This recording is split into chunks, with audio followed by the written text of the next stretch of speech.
Magandang araw mga kaibigan. Bigyan natin ng reaction, opinion itong post ng Ang Balita Ngayon. Title, nasaan na yung Richard Mille, Pastor? Ito po yung mamahaling relo costing more than 20 million pesos. Kapansin-pansin sa pagdinig ng House Committee on Justice ngayong araw, kaugnay ng impeachment complaints laban kay BP Sara, tila hindi nalantad at mistulang nakasilip o nakatago sa loob ng sleeve ng kinatawan ng Manila 6th District ang umano'y mamahaling relo na naging usap-usapan noong nakaraang pagdinig. Noong unang hearing, naging viral sa social media ang hayagang pagsuot ng isa umanong high-end luxury watch na ayon sa mga ulat online ay nagkakalaga ng milyong-milyong piso. Marami ang nagsabing tila ito'y piniflex ng kongresista dahilan upang mabilis itong maging sentro ng diskusyon, kasabay ng mas malaking usapin ng impeachment. Sa pinakahuling pagdinig, hindi na ito malinaw na makita sa mga kuha. Para sa ilang netizen, tila biglang naging mas maingat ang paglalantad nito matapos mapansin at pag-usapan sa media. Habang nagpapatuloy ang pagtalakay sa mga reklamong impeachment laban ni Vice Presidente, hindi maiwasan maging bahagi rin ng pagsusuri ng publiko ang pananamit at personal na gamit ng mga mambabatas. Lalo na kung ito'y mas mataas na halaga at nasa gitna ng isang sensitibong proseso. Sa ngayon, wala pang inilalabas na opisyal na pahayag ni Abante hinggil sa issue, maging tungkol sa halaga, pagmamayari o sa lumalaking diskusyon online. Yan. Sa mga post na nababasa ko, itong Richard Mille, I don't know how paano i-pronounce, na parang pambihirang variety o umaabot daw ng 20 million pesos ang halaga. So, sabi nga ni Attorney Rowena Guanzon, Congressman, kung ang source ng income mo lang ay yung sweldo mo sa Kongreso, nako, parang imposible na makarelo ka ng ganyan.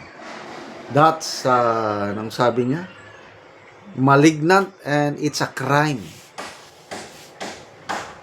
Dahil, magkano naman ang sweldo ng congressman? Nasa, estimate ko lang nasa 300,000 pesos ang isang buwan. So, sa isang taon, nasa sobra 3 million. Sabihin mo na lang, 4 million sa isang taon yung sweldo. Then, gagastos ka pa. Paano ka makabili ng relo worth more than 20 million pesos?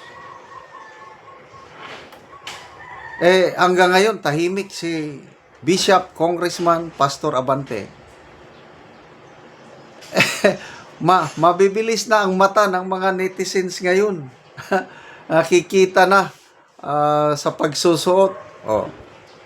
Nung nakaarang Congress, si Madam Estela Kimbo, yung mga mamahalin niyang bag. Nung una, mga luxury cars ng mga kongresista, palagi daw nakaparada sa Congress noon, sabi ni Corina Sanchez. Kaya lang, nung pumutok na yung mga balitang ganyang wala na. Hindi na daw makita ang mga luxury cars, sports car sa Congress. So ano ba yan?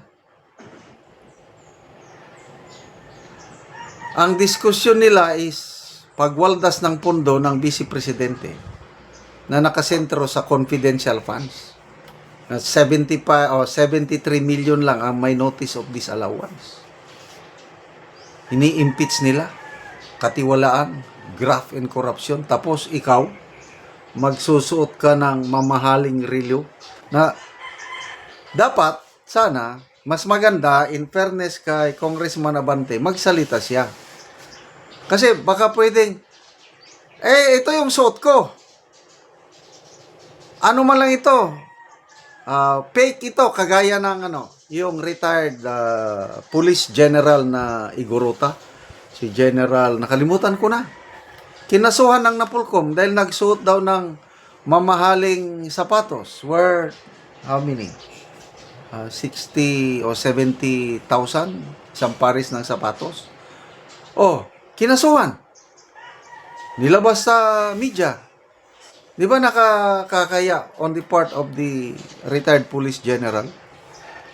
Kaya lang yun pala, naglabas ng resibo yung generala, fake imitation. Worth 2,000 lang. O at least, sumagot yung inakusahan nilang police general. Nung lumabas yung issue na yun, sabi ko, hindi ako maniwala dyan. Dahil kilala ko ang mga igurot, mga mayayaman, maraming mayayaman na igurot na napakasimple lang umasta, kailang mayayaman. So, kung totoo man yun na mamahalin yung kanyang suot na sapatos, kaya niyang bumili. It does not mean na nangurakot siya. Ayun pala. Imitation. Di ba? Magandang sumagot sana si Congressman Abante. Dahil posibleng imitation yun. Yung nakita na Richard Mille o Millie 20,000. Pakita niya. Ito ang resibo. In-order ko sa Shopee. Kagaya ni BP Sara. Vice President na yun mahilig lang mag-order sa Shopee, Lazada. Di ba kung nag-order ka sa Shopee, Lazada, naghahanap ka ng mura? Ganun po ang ating Vice President. Tapos inaakusahan yung nangungurakot. Tapos kayo nagsusuot ng mamahaling relo. Ang aking relo, $4 lang ito. Binili sa ukay-ukay sa US ng aking anak. Binigay niya sa akin. Happy na ako. Ayan lang, simpleng buhay lang. Baka bakit itim? Smartwatch po ito. Nami-measure niya yung steps ko everyday. Dahil ang target ko, 10,000 steps per day para manatiling malusog. Sana magsalita si Congressman Bishop Abante tungkol sa worth 20,000 na Richard Mille na relo. Salamat mga kaibigan sa inyong pagsubaybay sa ating channel. Nakakatulong kayo ng malaki sa tribong Talanding ng Bukidnon dahil ang income natin sa channel na ito is pantulong po sa tribo. Namimigay tayo ng mga libreng yero at pako para makapagpatayo sila ng mas maayos na tirahan. Panoorin nyo ang video na ito. Una ni si nanay ang natagaan ng Ogero nga 68 ng edad. Una ni ang balay ni nanay nga pagatupan.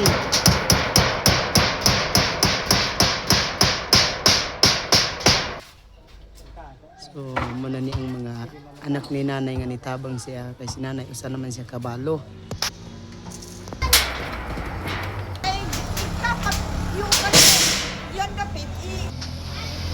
O karon naman na gid ang pag-atok sa balay ni nanay. So, maayo na gid nga tan-awon. Nakuha na gid tong mga yero nga mga buslot na mao na ni si nanay ang gitabangan. So, nanay nakaatop na gid ka. Ay, salamat na kayo. Nag-ulan. Makatuyod ako gigya ko. Hindi na ka magkagkungkong. Oo. Kaya na, wala nang ulan. Kaya ato pa naman yun. Salamat sa So, gitabangan ka nanay sa imong anak ug masamong nanay. Oo. Kay balo naman ka. Oo. Pila na nanay ka tuig sa imong pagkabalo? Magduha karong March 25. March 25, magduha na ka tuig. Oo. So, ang imong panginabuhian nanay, so unsa man asa ka magkuha? Paningkamutan lang na ako kung naay akong kuanan nga ihatag sa akong mga anak. Pagkasaligra ko sa akong mga anak. Nasaligra ka sa imong mga anak. Oo, batag. Tungod manggod sa akong sakit na hiblad. Tungod sa imong sakit nga high blood. Oo, dili ko pakabuwad kayo init. Oo. So maayo na gid nanay, dili na makatulog na ka og tarong. Tulog na. Makatuyod na ko di na magtikungkong. Oo. Salamat sa Ginoo. Ug ang nagtabang sa sinugsad ako, kaayong salamat nako nga naagyaw pinakaluwas sa ako. Nawala gyapon ko sa ulan. Mm. Ano man ka matulog ko ani nga. Tikin ko ka naman go. Ani matulog ko. Dagang gyud kayong salamat ang nagkuan sin. Oo. So, Iya kong gitabangan. Oo, Oo. salamat kayo, nanay. Salamat po sa krimen ko sa Ginoo bangan ang sin. Oo. Salamat kayo sa nag Oo.